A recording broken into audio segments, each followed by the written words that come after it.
নবী করিম সাল্লাল্লাহু আলাইহি সাল্লাম আমাদের সবচেয়ে আপন ছিলেন, পরম আপন ছিলেন, পরম মায়া করতেন। ভাইরা, তিনি বলেছেন, মা তারাকতু বাদি, মা তারাকতু ফীকুম বাদি, তোমাদের মধ্যে আমার পরে সবচেয়ে ক্ষতিকর, তোমাদের ঈমান হরণের জন্য, তোমাদের তাকওয়া ধ্বংস করার জন্য, তোমাদের আখিরাত নষ্ট করার জন্য, ইবাদতের স্বাদ নষ্ট করে দেওয়ার জন্য, ঈমানের চেতনাকে ভোঁতা করে দেওয়ার জন্য সবচেয়ে কঠিন ফিতনা এবং বিভ্রান্তির যে জায়গাটা রেখে গেছি, যেখানে এসে তোমরা পা দিয়ে তোমাদের আখিরাতকে তাকওয়া ধ্বংস করার বেশি ভয়, সেটি হলো কোন নারীর সাথে হারাম সম্পর্কে জড়িয়ে পড়ে তোমাদের আখিরাতকে তোমরা ধ্বংস করে ফেলবে। এই জন্য নবী সাল্লাল্লাহু আলাইহি সাল্লাম সাবধান করেছেন, মা তারাকতু বাদি ফিতনাতান আদাররু আলার রিজালি মিনান নিসা, পুরুষদের জন্য মহিলাদের চাইতে বেশি ফিতনার কোন বস্তু আর রাখি নাই। অর্থাৎ এই জায়গায় এসে পুরুষরা তাকওয়াকে বিসর্জন করে দেয় সবচেয়ে বেশি। অর্থের লোভ সামলানো যত কঠিন, পদের লোভ সামলানো যত কঠিন, অনেক অপরাধ থেকে বাঁচার জন্য যে চেষ্টা করা হয় সেটা যত কঠিন, একজন পুরুষের জন্য নারী ঘটিত অপরাধ, যৌনতা সংশ্লিষ্ট অপরাধ এবং বিবাহ বহির্ভূত সম্পর্ক করার, হারাম রিলেশন করার যে অপরাধ আছে, এটা থেকে বাঁচাটা তার চাইতে অনেক গুণ বেশি কঠিন। নবী করিম সাল্লাল্লাহু আলাইহি সাল্লামকে জিজ্ঞাসা করা হয়েছিল, মানুষকে জাহান্নামে সবচেয়ে বেশি নিয়ে যাবে কিসে? তখন তিনি বলেছেন, আল ফামু আল ফারাজ, মানুষের দুই ঠোঁট, মুখ এবং লজ্জাস্থান, এই দুটি অঙ্গ মানুষকে সবচেয়ে বেশি জাহান্নামে নেবে। অর্থাৎ জেনার কারণে, ব্যভিচারের কারণে, বিবাহ বহির্ভূত সম্পর্ক এবং রিলেশনের কারণে মানুষ যে পরিমাণে জাহান্নামে যাবে, অন্য কোনো অপরাধের কারণে মানুষ এত বেশি জাহান্নামে যাবে না। মুহতারাম হাজরিন, এই জন্য জান্নাতের পথযাত্রী ইমানদার মানুষদের জীবনে অনেক বড় একটা চ্যালেঞ্জের ব্যাপার হলো যে আমাদের চরিত্রে কোনোভাবে আমরা কালিমা লাগতে দেব না। আল্লাহ রাব্বুল আলামিন আমাদের চরিত্রগুলোকে হেফাজত করার তৌফিক দান করুন। নবী আকরাম সাল্লাল্লাহু আলাইহি ওয়াসাল্লামের আরেকটি হাদিস আমাদের জন্য খুবই গুরুত্বপূর্ণ, সেটি সহিহ বুখারীতে বর্ণিত হয়েছে। সাহল ইবনে সাদ রাদিয়াল্লাহু তাআলা বর্ণনা করেছেন, নবী সাল্লাল্লাহু আলাইহি ওয়াসাল্লাম বলেছেন, মাইয়াদমান লি মা বাইনা লিহইহি ওয়া মা বাইনা রিজলাইহি আযমান লাহুল জান্নাহ, যে ব্যক্তি তার শরীরের দুটি অঙ্গের দায়িত্ব গ্রহণ করবে, অর্থাৎ এগুলোকে আল্লাহর নির্দেশের বাহিরে সে ব্যবহার হতে দেবে না। তার একটি হলো তার দুই চোয়ালের মধ্যবর্তী অঙ্গ অর্থাৎ মুখ, আরেকটা হলো তার দুই রানের দুই পায়ের মধ্যবর্তী অঙ্গ অর্থাৎ লজ্জাস্থান। এই দুটি অঙ্গ, এগুলোকে সে নিয়ন্ত্রণ করবে, কন্ট্রোল করবে, জেনা ব্যভিচারের ধারে কাছেও যাবে না, হারাম ভক্ষণ করবে না, মুখ দিয়ে গীবত, শিকায়াত, কবিরা গুনাহগুলো করবে না। এই দুটি অঙ্গকে সে হেফাজত করার, নিয়ন্ত্রণ করার, সংরক্ষণ করার, শয়তানের ষড়যন্ত্র থেকে বাঁচাবার যদি কেউ দায়িত্ব নিতে পারে, নবীজি সাল্লাল্লাহু আলাইহি ওয়াসাল্লাম বলেছেন, আমি তার জান্নাতে যাওয়ার দায়িত্ব নিলাম। আল্লাহ রাব্বুল আলামিন এই দুটি গুরুত্বপূর্ণ অঙ্গকে হেফাজত করার মতো ঈমানের শক্তি আমাদের সবাইকে দান করুন। ভাইরা আমার, কিয়ামত যত নিকটবর্তী হচ্ছে, এই দুটি অঙ্গকে সংরক্ষণ করা, হেফাজত করা পাপাচার থেকে, অপরাধ থেকে তত কঠিন হয়ে যাচ্ছে।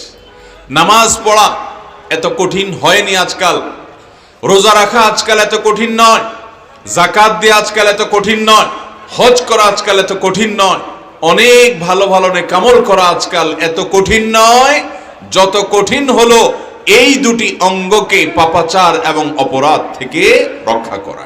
ঠিক না বেঠিক? বহু নামাজি মানুষ দেখবেন চোখের জেনায় লিপ্ত, মনের জেনায় লিপ্ত, ফেসবুকে, ইউটিউবে, টিকটকে, বিভিন্ন অ্যাপসে, বিভিন্ন ওয়েবসাইটে সংবাদ পাঠের নামে, বিজ্ঞাপনের নামে, বিনোদনের নামে, অনলাইনে কিংবা অফলাইনে, প্রকাশ্যে কিংবা গোপনে নানাভাবে জেনা করছে, চোখের জেনায় লিপ্ত হচ্ছে, ইনবক্সে জেনায় লিপ্ত হচ্ছে, মনের জেনায় লিপ্ত হচ্ছে, আলাপচারিতার জেনায় লিপ্ত হচ্ছে, বিবাহ বহির্ভূত সম্পর্কে জড়িয়ে পড়ছে, এমনকি বিবাহ করার পর পরকীয়ায় লিপ্ত হয়ে যাচ্ছে।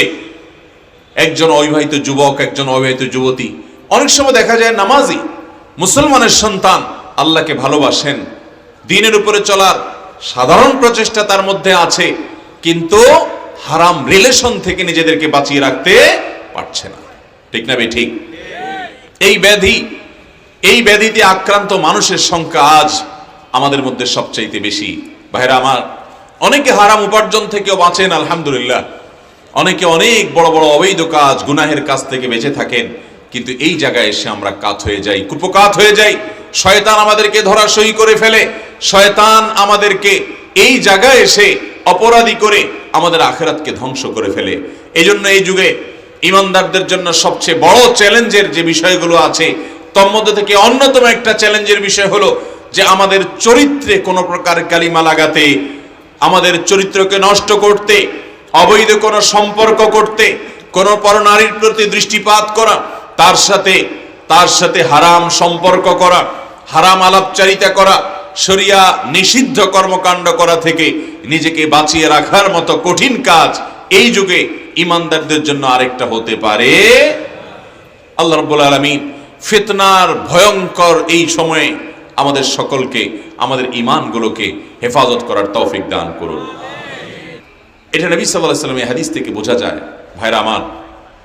আর এই জন্য নবী করিম সাল্লাল্লাহু আলাইহি ওয়াসাল্লামের আরেকটা হাদিসে তিনি বলেছেন, বনি ইসরাইল ইহুদি তারা আল্লাহর দিন থেকে আল্লাহর নবী মুসা আলাইহিস সালামের আদর্শ থেকে যে বিচ্যুত হয়ে গেছে, তারা যে গোমরাহ হয়ে গেছে, তারা যে অভিশপ্ত হয়েছে, তাদের উপরে যে আল্লাহর গজব নাজিল হয়েছে এবং তাদের উপরে যে লাঞ্ছনা অবধারিত করা হয়েছে, তাদের ধ্বংসের সবচেয়ে বড় কারণ হলো তাদের মধ্যে ফিতনা শুরু হয়েছে সর্বপ্রথম এই নারীঘটিত অপরাধ দিয়ে, নারীঘটিত জেনা এবং ব্যভিচার দিয়ে।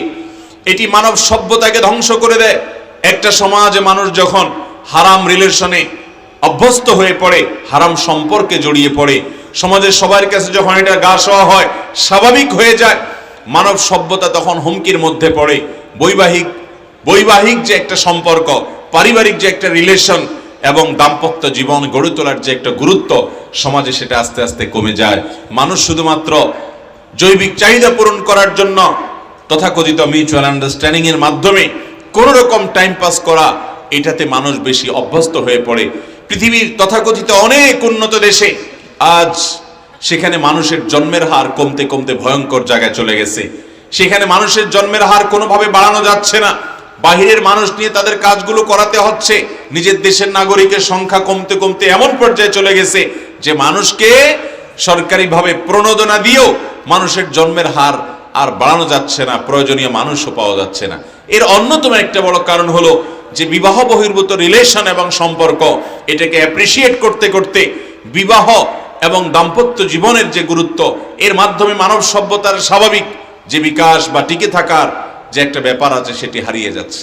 মোহতারাম হাজরিন, এই জন্য নবী করিম সাল্লাল্লাহু আলাইহি ওয়াসাল্লাম এটাকে আমাদের জন্য সবচেয়ে বড় চ্যালেঞ্জ হিসেবে বিভিন্ন হাদিসে তিনি জানিয়েছেন। একজন ইমানদারের জন্য অনেক বড় চ্যালেঞ্জ হবে তার চরিত্রকে হেফাজত করা, তার আখলাককে হেফাজত করা। ঈমানি চেতনার অন্যতম বহিঃপ্রকাশ হবে যে বিবাহ বহির্ভূত সম্পর্কে সে জড়াবে না। আল্লাহ তাআলা আমাদের যুবক যুবতীদেরকে, আমাদের নারী পুরুষ ভাই বোন